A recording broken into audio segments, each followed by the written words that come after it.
Hello friend, स्वागत है आपका अपने चैनल क्रैक एग्जाम विद स्वी क्लासेस में। आज हम महेश्वर सूत्र के बारे में पढ़ेंगे। आपने महेश्वर सूत्र तो पढ़ा होगा। क्या आपने रिदम के साथ और गाने के साथ महेश्वर सूत्र को पढ़ा है? नहीं ना? तो चलिए आज स्टार्ट करते हैं। महेश्वर सूत्र को एक नए तरीके से पढ़ते हैं, एक ट्रिक के माध्यम से, और ऐसे पढ़ेंगे कि आपको चुटकियों में महेश्वर सूत्र याद हो जाएगा। और महेश्वर सूत्र बहुत ही इम्पोर्टेंट है। 2 से 3 क्वेश्चन आपको देखने को मिलेंगे। यूपी टेट का पेपर आप उठा के देख लीजिए, चाहे सी टेट का पेपर उठा के देख लीजिए, महेश्वर सूत्र से क्वेश्चन आते ही आते हैं। चलिए स्टार्ट करते हैं। महेश्वर सूत्र का नाम महेश्वर सूत्र क्यों पड़ा, पता है आपको? महेश्वर सूत्र का नाम शिव जी के नाम पर पड़ा है। शिव जी का एक अन्य नाम है महेश। महेश के नाम से ही इसका नाम महेश्वर सूत्र पड़ा है। महेश्वर सूत्र के अन्य नाम है चतुर्दश सूत्र।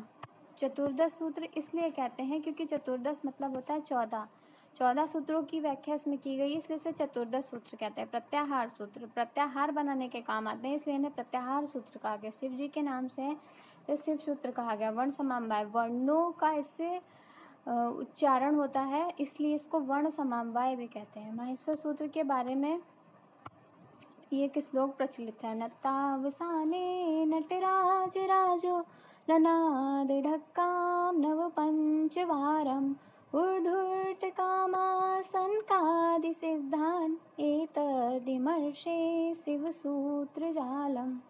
नत्तावसानी यानी कि नृत्य की अवस्था में नटराज राज भगवान शिव ने ननाद ढक्काम 9 पंचवारम 9 और 5 बार 9 बार और 5 बार यानी कि टोटल 14 बार डमरू को बजाया। और सनकादि सिद्धांत जो ऋषि थे उनकी कामना के लिए जाल के रूप में वर्णों को पिरोया है, जिसे शिवसूत्र कहते हैं। और शिवसूत्र किसको प्राप्त हुए हैं? शिवसूत्र पाणिनि जी को प्राप्त हुए हैं। इंपॉर्टेंट क्वेश्चन है ये। शिवसूत्र किसे प्राप्त हुए हैं?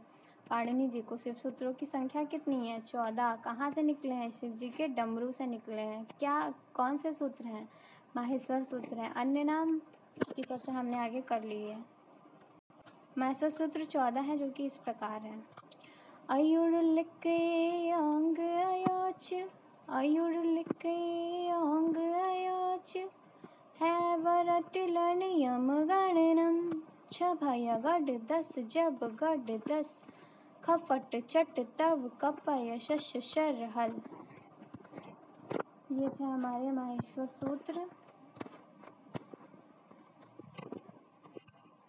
और फिर से देख लेते हैं। अयुर्लिके अंग अयोच अयुर्लिके अंग अयोच है वरट लन यम गणनम छभय गढ़ 10 जब गढ़ 10 खफट चट तव कपय शश शर हल।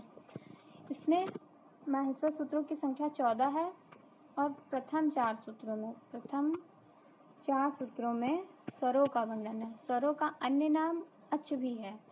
स्वर देखिए अ ई उ री री ए ओ ऐ औ 9 स्वर हैं टोटल। अगर ऑप्शन में दिया हो कि स्वरों की संख्या कितनी है तो 11, 9, 13, 15 अगर हो तो आपको 9 पे टिक करना है। स्वरों की संख्या पाणिनि के अकॉर्डिंग 9 ही है।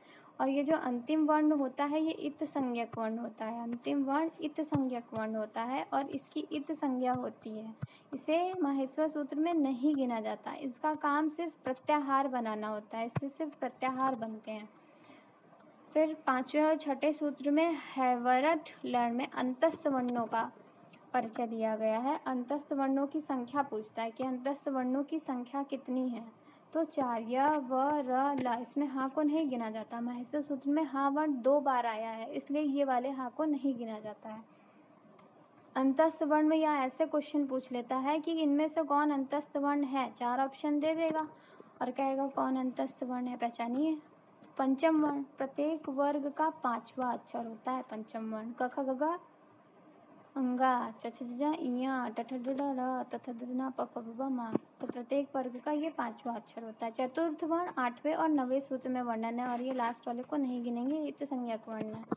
तृतीय वर्ण कौन से सूत्र में उल्लेख किया गया है, तो 10वें सूत्र में तृतीय वर्ण का उल्लेख किया गया है।